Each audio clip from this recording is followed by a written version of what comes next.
Ce que tu as à faire, c'est de rentrer ta liste d'épicerie complète.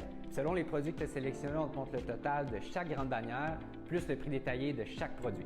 Donc, on a commencé par développer une solution qui permettait de comparer les différents services de livraison par le moins cher ou le plus rapide.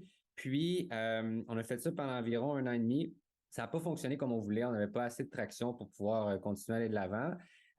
Mais on a vu les prix d'inflation qui continuaient, en fait, l'inflation qui continuait d'augmenter. Fait qu'on s'est dit, mais pourquoi pas essayer de faire un pivot vers la comparaison des prix en épicerie. Puis, on a commencé par faire un petit test avec une vidéo sur TikTok. Ça a très bien fonctionné. La première vidéo qu'on a postée, elle avait 1 demi-million de vues.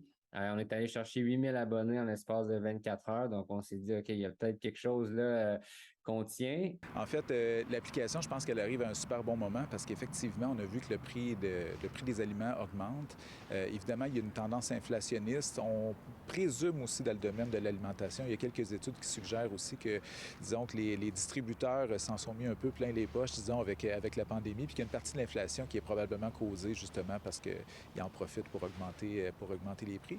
Alors, une application comme celle-là, c'est que ça donne aux consommateurs le pouvoir de savoir où est-ce qu'ils doivent acheter ces aliments et puis donc savoir soit il fait le tour des différentes épiceries selon les spéciaux ou bien il choisit celle qui lui procure le meilleur rabais. Ça lui donne ces options-là. Fait que dépendamment si on veut faire le tour ou si on veut aller seulement à une, bien, ça donne une information très juste. Mon partenaire qui est un génie en informatique, il a déjà commencé à travailler sur le développement de l'application, mais on s'est dit qu'est-ce qu'on pourrait faire pour nous aider à accélérer le développement de l'application pour la rendre disponible sur le marché le plus vite possible. Puis au bout du compte, ben, pouvoir aider les Québécois et Québécoises à économiser sur le pain d'épicerie. Donc, on est venu à l'idée, en fait, de lancer une campagne de socio-financement qu'on a lancée le 1er décembre.